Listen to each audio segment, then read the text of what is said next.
This episode of Practice Disrupted is brought to you by the American Institute of Steel Construction, AIS. The center's staff architects provide a curated collection of structural steel resources to help architects save time and money, reduce risk. Learn more at aisc.org/architecture.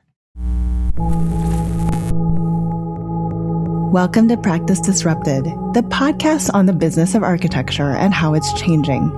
I'm your host, Evelyn Lee, FAIA, NOMA, architect, angel investor, and founder of Practice of Architecture. Whether you're running a firm, starting your career, or rethinking what practice looks like, this show gets into how architects actually change the way they work.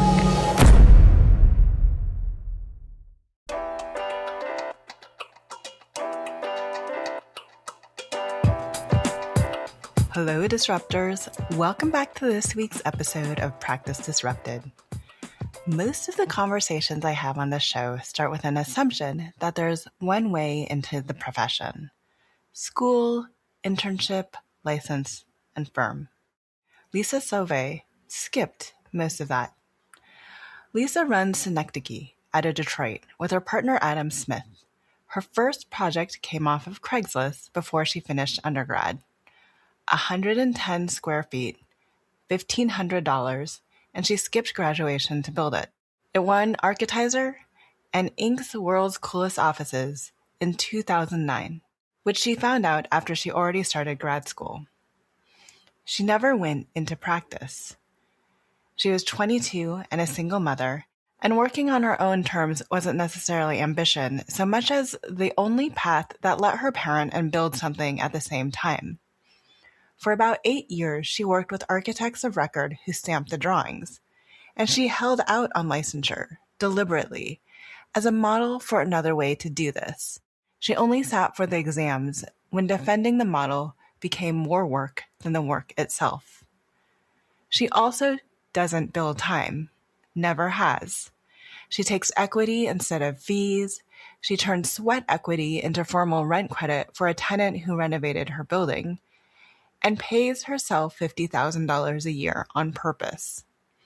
She asks every client one question: how did you arrive at that budget? And I realized sitting there, that's a question that almost never architects ask enough. We get into what it costs to carry that much risk, where the equity conversation actually starts, and why she thinks architects have to stop waiting in line for a client call. Let's get into it. Hi, Lisa. Welcome to Practice Disrupted. We're so happy to have you here. Thanks, Evelyn. I'm really excited to have a conversation today.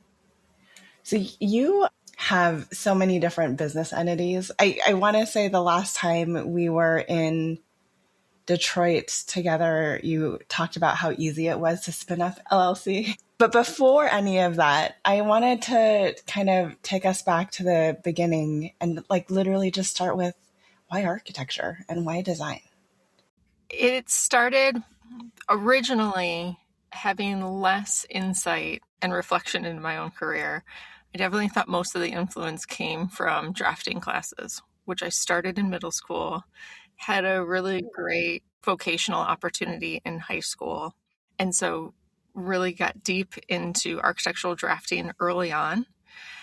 But over the years, I started reflecting on other influences in my life, and a lot of it actually comes back to a poster in my dad's office.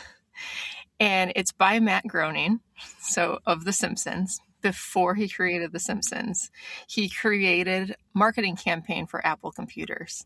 And there was a section perspective of Bongo's Dream Dorm, which was to encourage students to use their imagination and Apple products.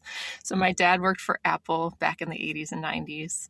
And I would just get lost in this poster, right? And realizing over time how much being able to just dream up that kind of space and mentally move through it, that was a lot of where my curiosity started.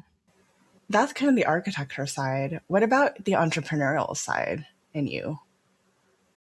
It's so much my dad's influence, I would say.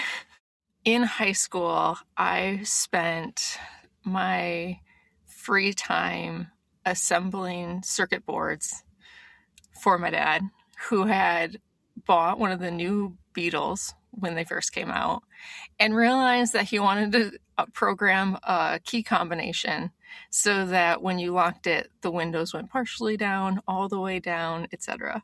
And so, right, created this little plug-in device that he, sold on the internet to all the other nerdy bug owners, and then recruited me and my siblings to assemble these for, a few cents a pop, that he then sold and then actually stashed all of the proceeds to help pay for our college. And so I think it's just things like that, these like little small projects or small problems that you can identify, and then just kind of finding little design solutions or ways to make progress towards it. That was always modeled in my life.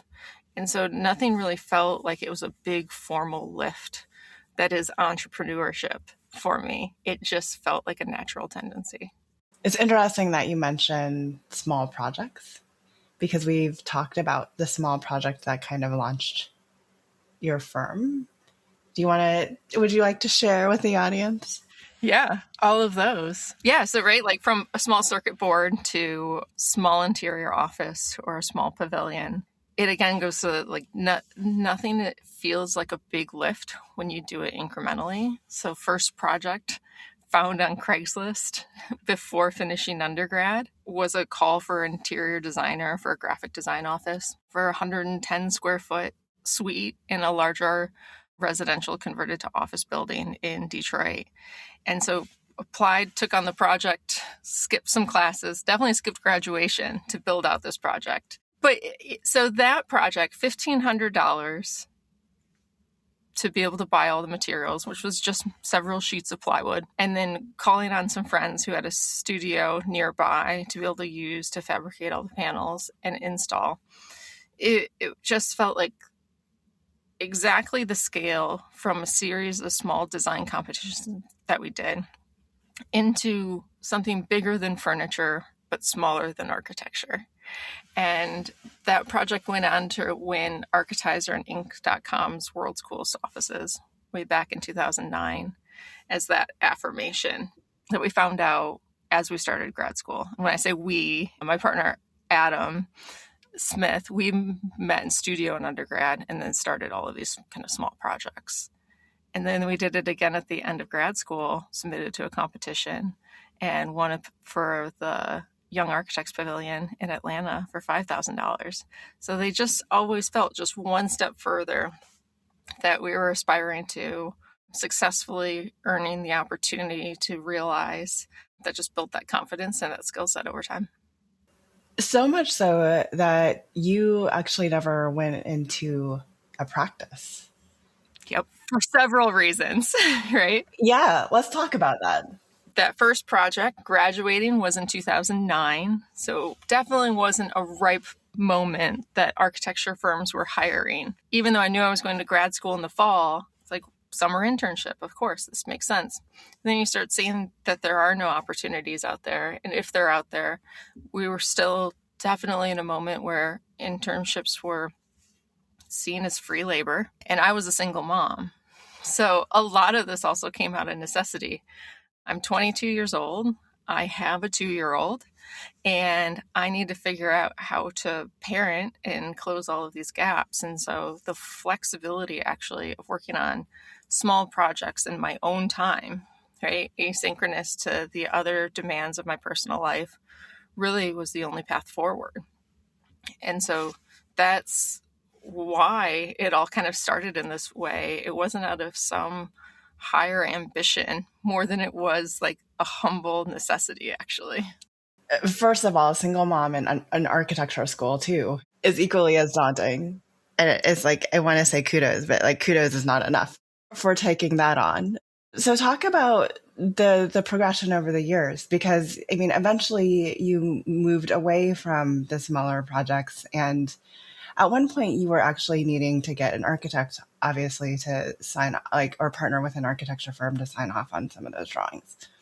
Yeah, right. And so the first interior design project was definitely furniture scale. We did some window screen panels and some movable furniture that nested together and things like that. But there were no major changes to the overall space or trades required. And so we were working in that realm for a little bit, just like any other interior designer might take on a project. But then it started ramping up. There was a food truck that we loved that we started eating at every day when we heard they were ready for brick and mortar. And once they were ready for brick and mortar, they called us because we continued to say, call us when you're ready. But that was a tipping point, walking through a raw space and knowing that we were going to have to pull permits, but still weren't licensed.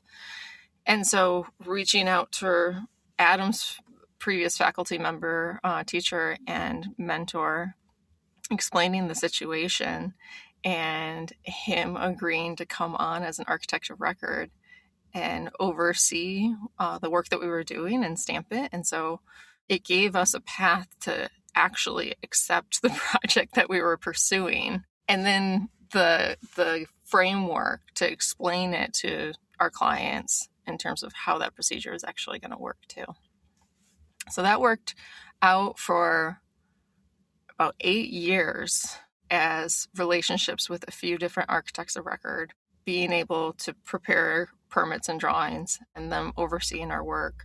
And that's where I actually accumulated a lot of my experience hours too. So that was my pathway to licensure, and only at a friction point where traditionally licensed architects saw what we were doing from the outside, so didn't, see all the details. I think became concerned and conversed about it to our clients and contractors and building inspectors. We're so bad at complaining about others rather than lifting them up. So much. And it became distracting to our own work. And for a long time, I resisted getting licensed specifically to try to be a model for alternative practice. But once that work became a distraction to it, right, that I had to put effort into teaching other architects modes of working legally and what their assumptions versus what the actual activities were and whose roles and responsibilities were performed on these projects, I just caved and said, all right, time to take the tests. I already started accumulating the hours as a backup plan. Let's go take the tests. But it definitely just became, you can hold out for so long as a model, but once it becomes a distraction point, I just didn't want to manage that anymore.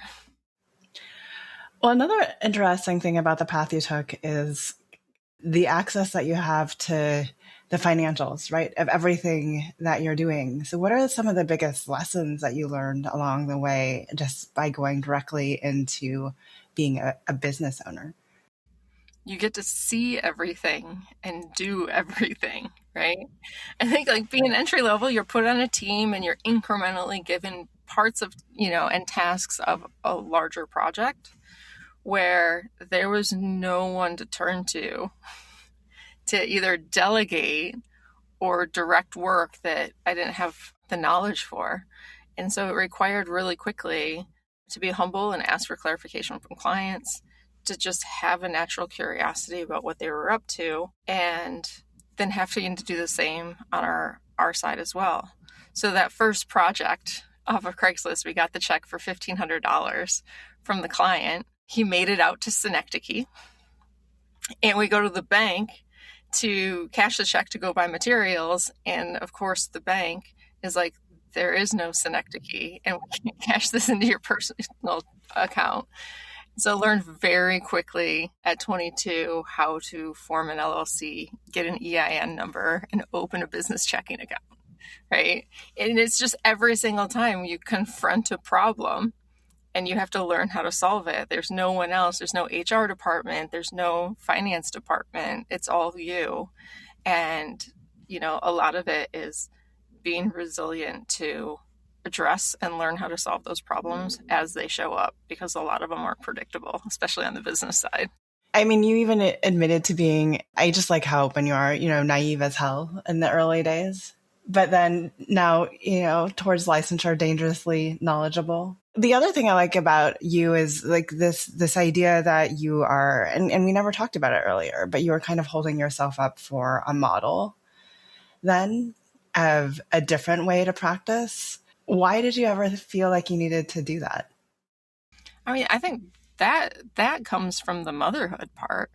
At some point, it really does become systematic burden for a lot of people to achieve each one of these steps. And so to find a pathway that doesn't have the linear and, I don't know, heavy burden of it just felt like something really worthwhile to say we can endure of providing these services without licensure. Like, what is the merit of licensure? As a small firm, I will still affirm, like, it gives me a freedom and flexibility to go take on the projects and have that agency. But if your tendency is to be in a large firm, you may never be stamping something, right? It really is just an external marketing to say that you have the authority to speak on behalf of something, but you may never actually carry that direct responsibility that goes with licensure. And so I think sometimes all of these things are flipped in a weird way, that we uphold licensure as something super important that isn't really applied and practiced the way that we measure its importance. And then we really diminish the work that we constantly do in collaboration with others, especially if we're not licensed. And so to be able to just say, hey, if the system's not working for you, like, there's a way to still do the work you love, that just felt like something necessary to, model for a while. The other thing that's interesting to me is that you kind of bunk the system. I feel like you and I are bunk the system, right? You want to go against the system, but at the same time, you want to bring others along. So Michigan AIA, right? You were getting complaints from members, and now you're engaged in Michigan AIA. Yeah, well, I just came back from a NCARB higher education licensing advisors summit in Minneapolis a few weeks ago too. So now you're fully within it for change, I guess is the question. Yeah, the licensing summit was really highlighting, like, how do we increase the pipeline? And I just kind of raised my hand and was like, do we have a pipeline problem? Like, is this what is the problem here? And why is this defined as something to be discussing right now? And at the same time, NCARB's working on different pathways to licensure, some that might not even include education. And so it becomes an interesting proposition that my pathway might actually be easier and come with less friction and be kind of a sanctioned opportunity to earn licensure. But at the same time, it's like, to what we're measuring in terms of like the competency and the knowledge. And then my experience of the competency and knowledge that I actually use every day and where I see the merits of an architect, I still push back. So as a practitioner and an educator, I actually see it a bit differently still than, what NCARB is outlining. And I think those are all healthy discussions to have, depending on if everybody in the room wants to have them. But yeah, I'm not afraid to make a room uncomfortable with discussions of merit. So speaking of discussions of merit and valuation, you have this whole, and we had a whole conversation about knowledge-based valuation. And you just mentioned us undercutting our fees and not really being paid for that value. Can you explain it to any architect, the architect that's worried about raising their fees or the architect that doesn't even understand how to value it? Yeah. Well, and this goes back to like having a view inside your client's business and how your own business operates. So from the beginning, right, a lot of our questions, right, all of our inquiry about what problems we're trying to solve go back to, like, right, other than single family homes, single family residential clients, every other client has some form of value proposition and business or development model that they have aligned values with, and then action items to go with those things. Architecture has a way that we have defined how we measure hours or fee or scope. But the reconciliation between those things doesn't consistently happen at the beginning of the project. To say, what's your model? Where are your expenses? Where's your revenue? And where's the actual problem? When we're called in as architects, we often believe the client that their assumption that architecture will solve it is true, and continue on that assumption to accept that scope of work and believe that architecture is the solution. So I think the first step for us is that we've been able to remove ourselves a step, think more holistically, and wonder what will solve this problem. And sometimes it's not architecture, right? Sometimes it's communication or marketing or operations or strategy, right? And so then figuring out what is our design solving for? Then we can map it to, is this solving a revenue issue? Is this solving an optimization issue, right?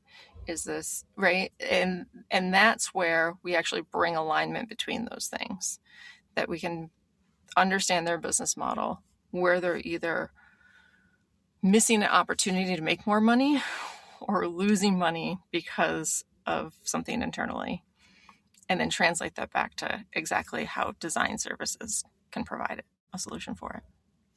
And I think nuts and bolts of that, there's a couple of examples of how we had aha moments asking our clients, this is our very casual post-occupancy analysis, but hey, how's it going? How's business, right? And most clients would say, better than our projections. And we do like to say that design probably had some credit for it. And a couple of specific examples that we could map, we designed a piercing studio. We completely reconsidered the jewelry counter from it having a front and a back, made a 360 custom furniture piece that sat in the middle of the room. And so it became a really nice surface for consulting before piercing, for selecting pieces, but it didn't feel transactional and kind of a front and a back. And the owner put all of their higher end jewelry in there, and this was the focal point. The secondary jewelry went on wall shelving behind it. And so they saw a major increase in jewelry sales and profit because more customers were focused on what was presented to them front and center, instead of being like, can we just go down the jewelry counter towards the budget row, right? And so the metric that we were provided was that they generated more profit in half the amount of time to pay off the build out of the project, right? So another way to say that is, instead of paying the bank loan for more months, they were able to pay themselves that profit margin. And we're like, great, if we could have part of that slice, that was something that you weren't expecting, that you were still going to be paying off the bank loan right now instead of already earning a profit. How can we get a performance bonus and or measure it as we start to get into, equity in terms of the long term, instead of just mapping single point metrics and doing performance based on that, the long-term bet of the business or the development project. A quick thanks to our partner, the American Institute of Steel Construction, AISC Architecture Center.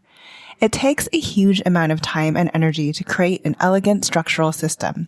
But as an architect, where do you start? With the diagrams and terms architects need to express their design intent, find resources and inspiration at aisc.org/architecture or contact the team at architects@aisc.org. How do you have that conversation in the beginning, though, when you're setting up the contract? What's your problem, right?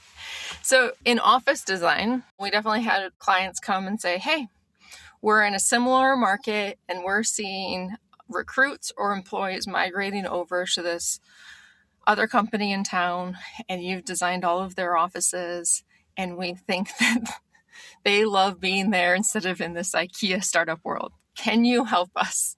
Well, yes, let's create a quality office environment that people want to go to, and it encourages, collaboration and better product at the end of the day.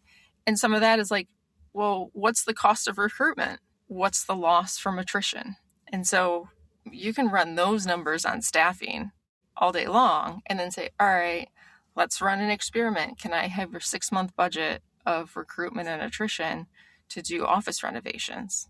And then let's see if it turns around, right? And so it's a way to understand a client's budget, right? They have expenses and they have revenue, and figure out how to toggle those in relation to each other instead of architecture just being a cost, right? It always has to have some value, and that value isn't about my time, it's about their returns. So that's all. Like, we don't track time. Like, we don't bill it. We don't have billable hours. We've never billed time because the client doesn't care about how much time I spend on things, right? They care about if they're getting the outcome. So if I spent 2 hours or 10 hours, the only reason that matters is if they have to pay more. And so efficiency is actually better for both of us because I can control my profit margin and their client experience when time isn't actually mapped as part of the transaction. Have you ever gotten to a conversation, as you said, where the value or the outcome isn't architecture? Yep. Or you said you've gotten through those conversations. Then do you hand off the work at that point? And you say, I'm not your solution? Or what do you do then? No. Right? We got a fabrication shop. We've done brand design. We've done startup organizational management. So some of it, right? Again, being naive, I never saw that inside an architecture firm, the tendency is to hire a bunch of consultants. My naive approach is architects solve problems, and we seek out the knowledge and build our skills to solve those problems. So when it wasn't architecture, I was like, great, how do we figure out how to do an engagement session or communication strategy and all these other kind of deliverables? Sometimes we're meeting the client even earlier on where there isn't even architecture to be the solution. And so we're doing development feasibility. And they're like, we need a space. It's like, do you need a space? Maybe you need to share a space, right? So sometimes their idea of a program, and it's like, I bet we can find a partner tenant that is actually going to have reciprocal uses that can reduce your overall cost month over month and initial capital cost. And so we kind of zoom back out, review the problem definition, and then come back at it with, a stack of solutions. We do use consultants, right? Like, one, don't make me engineer things. And so, right, like we'll bring on brand designers or landscape designers, civil engineers, all those things too. Again, it's always just knowing your limits. And when we get really ambitious, it's like, do you train a team to do that work in-house, or do you just bring on the collaborators? So it's always, a balance, and every project's different. That's why it's practice. I love how you frame it that way. I do want to talk about kind of the collection of businesses that you have right now and how each is serving you and how you're using this value-based model for tenants, example, in your building. There's so much to cover there. I guess, which one do you want to start with? I think, right, my entire kind of modality came from necessity. I'm probably, bootstrapping. When people tell me about fundraising, all these things, I'm like, I don't know. You just roll up your sleeves and you do it. And so all of these modes, I think, came that we've been practicing under empathize with limited resources, capital resources, but maybe high talent resources. And so that discrepancy and then how to realize a project when you're low on capital, but, high on skill, made us have to recalibrate exactly the delivery model, the business model that it went into. And so we started, right, our business. I did a side note, I did a Goldman Sachs 10,000 small businesses program. And we had to, right, like model our like EBITDA and our ROI from day one. And it was like, how much did you invest to build this business? And I was like, $0. And so, right, like your returns just are infinite because there was no money invested into it, because we started with student licensed software that was not on a SaaS model, right? It was like Adobe on a CD. And that's it. And then every project funds the project. And so there are no funds into it. So total bootstrapping and seeing other small businesses and development ideas. We were like, how do we measure that again? And the first versions, we worked for some tech offices, and we were just even seeing paying employees less and offsetting that reduced compensation with shares to vest, right? It's like compensation doesn't just take one form. And being able to see that model as one of the more kind of transparent pathways, instead of just like the architecture model of like, let's go to the AI salary calculator and that's the salary you can expect. But compensation in different models, great, baseline. All right, what are the different ways to measure compensation, right? With benefits, with cash, but then for us, right, with shares, with vested shares and equity. And so that's really what tipped us off, especially when one of our clients sold for $2.3 billion. And we said, shoot, we should have gotten shares in that one for a reduced rate and fee. But yeah, that became, I think, a big tipping point for us, in a way that we started sliding that combination of compensation.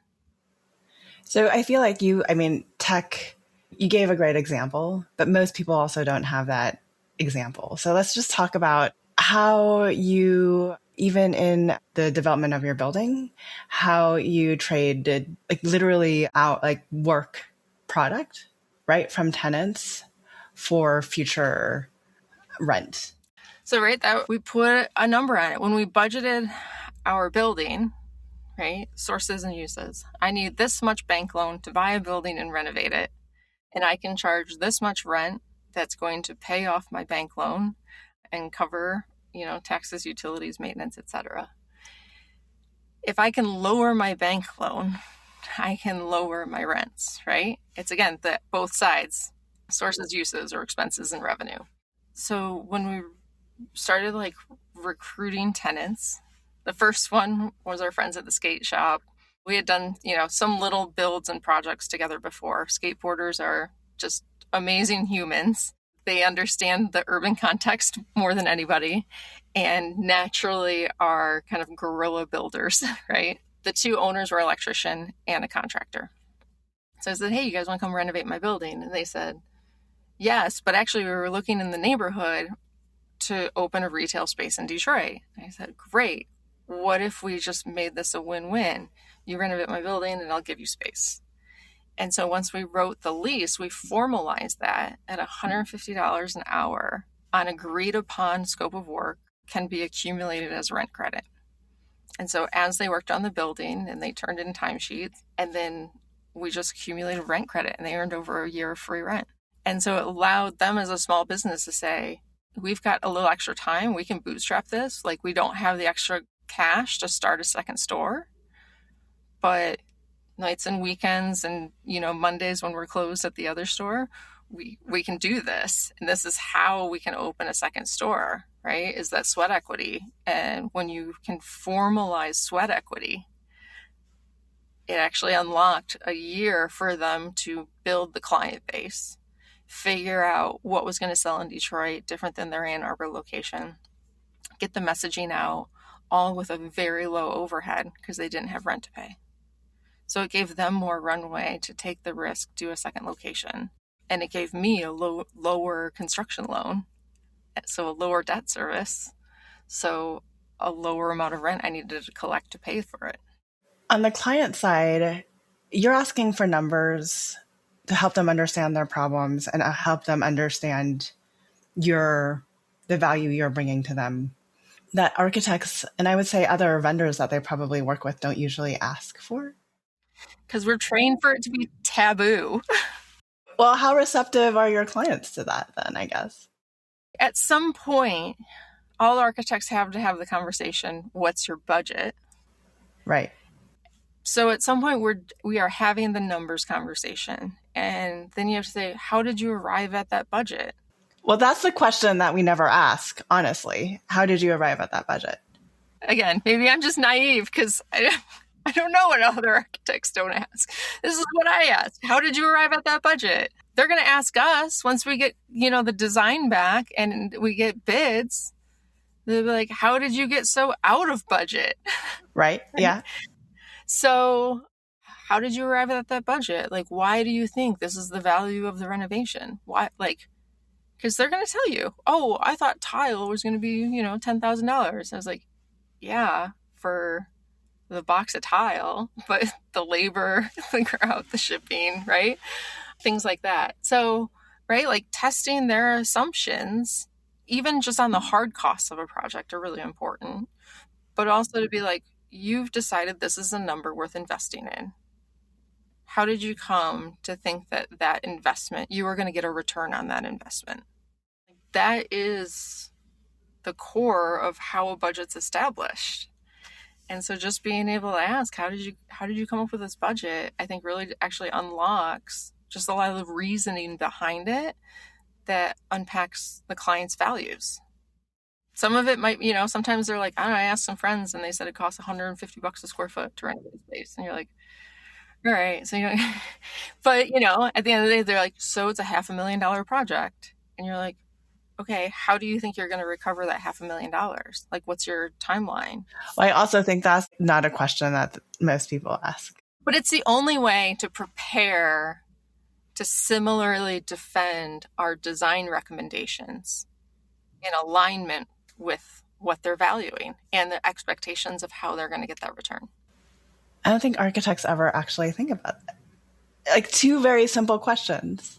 Very simple. The architects never ask. Well, and that's like a larger, like where architecture has become derivative as a practice, right? Like we've handed off that kind of inquiry either to the client's responsibility, that we just trust they have the answer and we don't dig further, or to our consultants, and that we're just one piece of a service delivery model, and whatever we're asked of and mandated to do, we deliver on that. Instead of what I think our responsibility is to like zoom out and understand like where and how to address that problem overall. So I have another question for you, kind of antagonizing this picture. So many times our clients have gone into our buildings and have not used them in the way that we expected to use them, even though we went along with the higher ups about the best use of the space.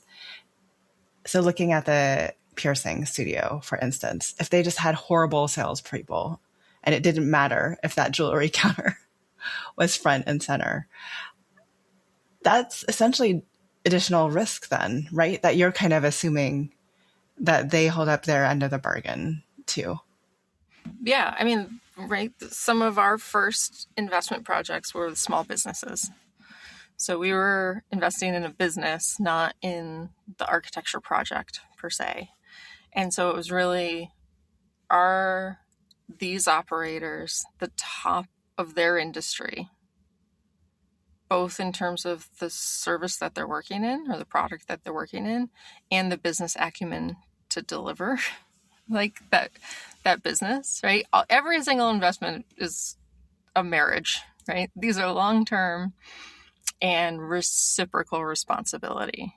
And so again, it's like getting to know you phase to figure out like where are these clients' capabilities to adopt what we're presenting. And it's our responsibility as designers not to recommend something that we don't think is actually going to get adopted.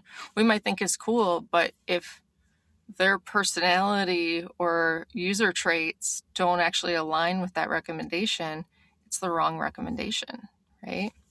So I think there's like some humility in that, like, oh, it'd be cool to try this thing out, but it might just have to wait for the right match. That it's not just like any piercing studio, it's one that we knew. Once you have that one-on-one consulting and conversation, that it becomes this individual curated experience. And that entire project was circled around us mapping out the user experience as a ritual. And this came from a lot of their brand language. And so them just talking about it as a ritual, we knew that they had both like a care and a sensibility that they were going to continuously deliver on. And so this wasn't going to be some leftover thing that they needed to figure out how to work on or work with, that it was going to be integrated into their methods. From a business owner perspective, I mean, some of these plays are longer plays then, right? But you need to pay your employees Today, next week. today. Yep. How do you balance all of that? Maintain a personal lifestyle that has no scope creep, right? Like as a business owner, I can continuously live on a $50,000 salary, that I don't get a raise, because every raise I get actually just turns into the margins that are spent on reinvesting either in Synecdoche or into project businesses, right? And so that raise for me is down the road, but for everybody else, right, I've got to create the return. So yeah, it's definitely a cash flow game to decide, like, can we take on this opportunity? Do we have enough other cash flow to manage the baseline operations of the studio so that we can forego a fee on this project to see the long-term returns? And the flip side, going back to like starting all of this during the recession, is, okay, we have a few projects that are delivering distributions and passive income, so that when something falls away, we have that supplemental income.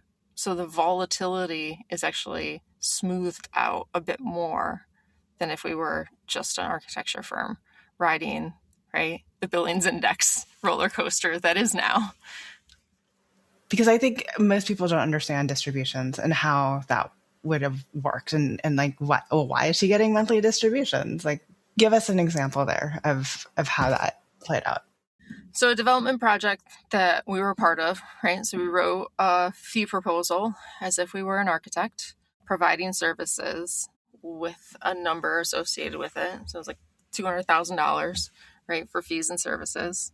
And then we rolled that up into equity. We said, don't pay us this $200,000 as an expense. This becomes part of the investment on the sources side, right? You get a bank loan and you get friends and family money, and your architect has committed $200,000 worth of equity.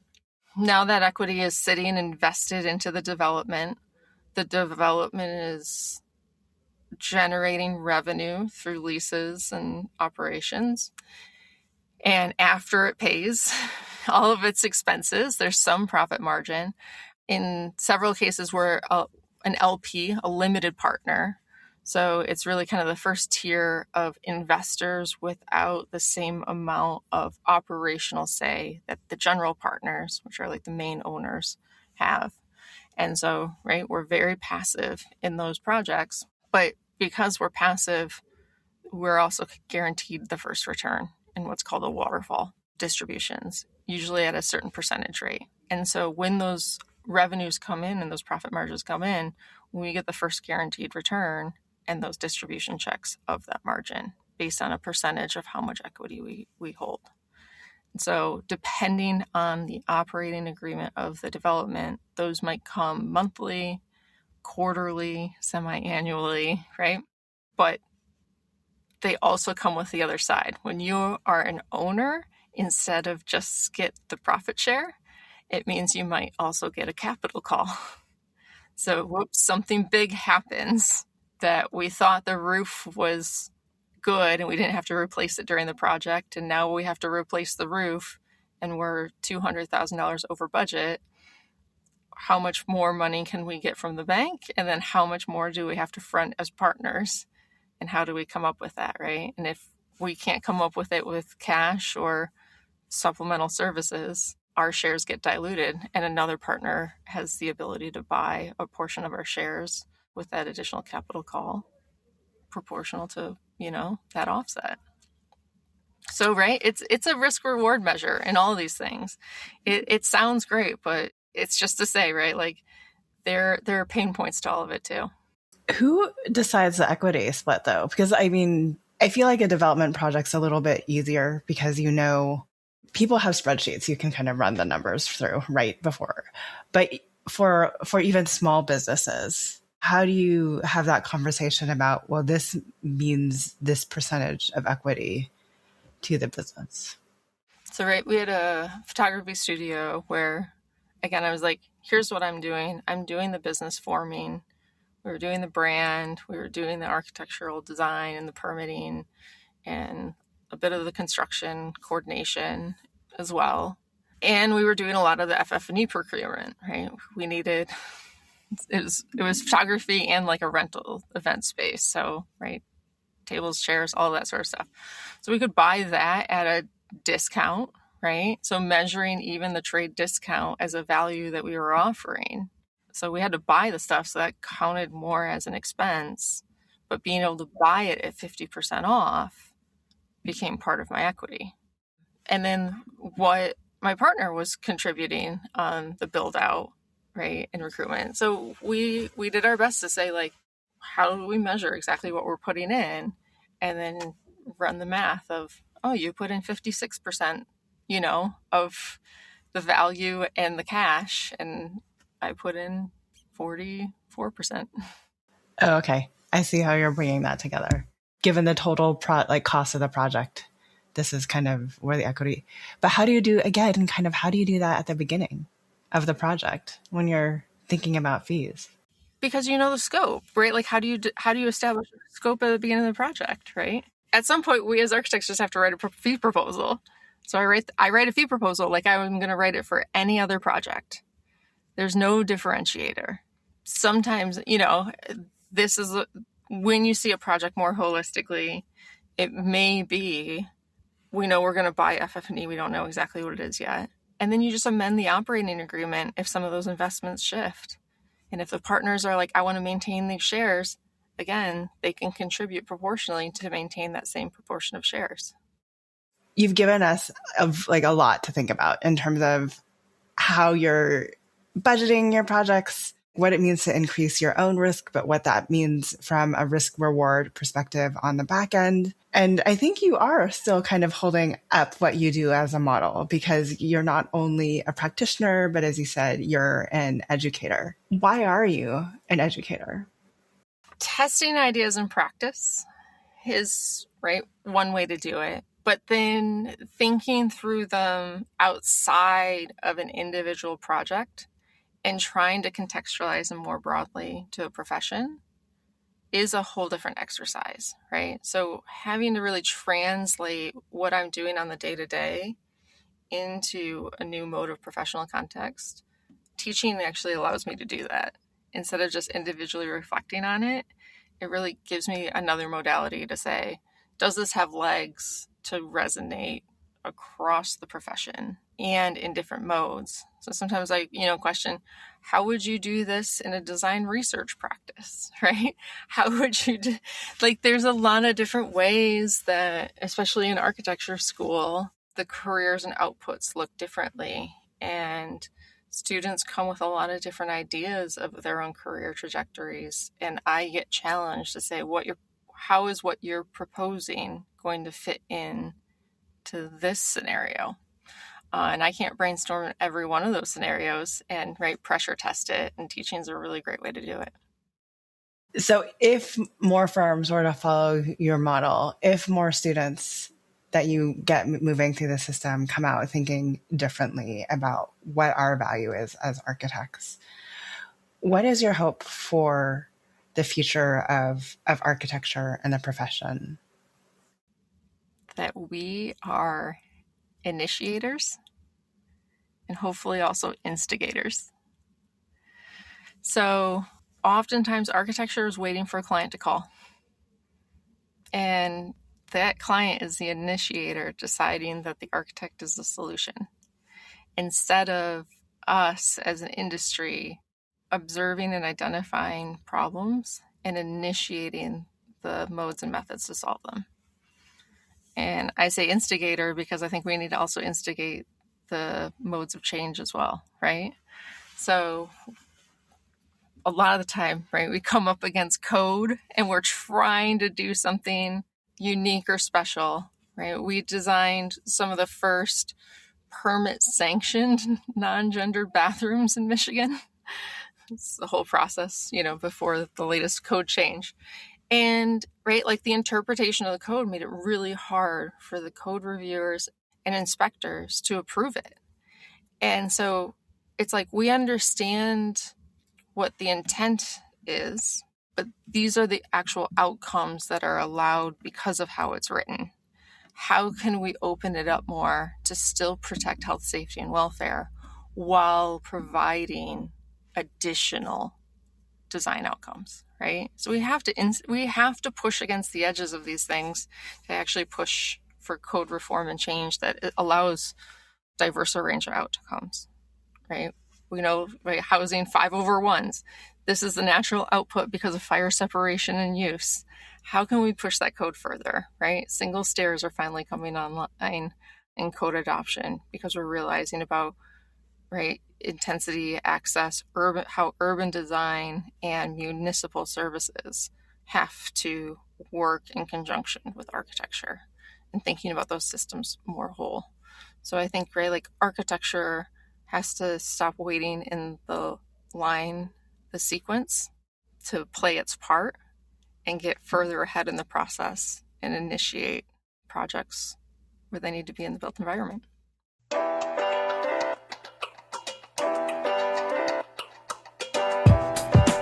Hi, Disruptors. Thank you for joining us on this episode of Practice Disrupted. Want more of this between episodes? Start with Practice Rebuilt, our weekly newsletter on the business of architecture at practiceofarchitecture.com/newsletter. And when you're ready to stop reading about change and start testing it in your own firm, get on the list for the lab at practiceofarchitecture.com/lab. We'll see you next week for a new conversation on change in the profession.